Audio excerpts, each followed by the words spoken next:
சென்னை ராயப்பேட்டையில் உள்ள அதிமுக தலைமை அலுவலகமான எம்ஜிஆர் மாளிகையில் பொதுச் செயலாளர் எடப்பாடி பழனிசாமி தலைமையிலான ஈரோடு மாவட்ட அதிமுக நிர்வாகிகள் ஆலோசனைக் கூட்டம் தொடங்கியிருக்கிறது. விவரங்களை செய்தியாளர் பிரகாஷ் வழங்கிட கேட்கலாம். பிரகாஷ், வணக்கம். இது குறித்தான மேலும் விவரங்கள். சட்டமன்ற தேர்தல் தோல்வி குறித்து மாவட்ட வாரியாக எடப்பாடி பழனிசாமி கடந்த 2 வாரமாக ஆலோசனை கூட்டங்களை நடத்தி வருகிறார். இன்றைய தினம் ஈரோடு மற்றும் திருவள்ளூர் மாவட்ட நிர்வாகிகளுடனான ஆலோசனை கூட்டம் இன்று காலை நடைபெறுகிறது. இன்று மாலை தேனி மாவட்ட நிர்வாகிகளுடன் ஆலோசனை கூட்டமானது நடைபெற இருக்கிறது. இன்று காலை முதலாவதாக ஈரோடு மாவட்ட நிர்வாகிகளிடத்துல ஆலோசனை கூட்டம் நடைபெற்றது. இந்த கூட்டத்தில் மாவட்ட செயலாளர்கள் ஏ.கே. செல்வராஜ் மற்றும் முன்னாள் அமைச்சர் கருப்பணன் உள்ளிட்ட மாவட்ட செயலாளர்கள் மற்றும் ஈரோடு மாவட்டத்துக்கு உட்பட்ட பல்வேறு நிர்வாகிகள் இந்த கூட்டத்தில் பங்கேற்றிருந்தாங்க.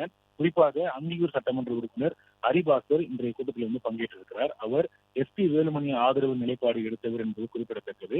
2 அணிகளும் ஒன்று சேர்ந்த நிலையில கடந்த வாரங்களில் நடைபெற்ற ஆலோசனை கூட்டங்களை எஸ்.பி. வேலுமணி ஆதரவு நிலைப்பாட்டை எடுத்த சில முக்கிய நிர்வாகிகள் கூட்டத்தை புறக்கணித்த நிலையில ஹரிபாஸ்கர் இன்றைய கூட்டத்தில் பங்கேற்றிருந்தது குறிப்பிடத்தக்கது.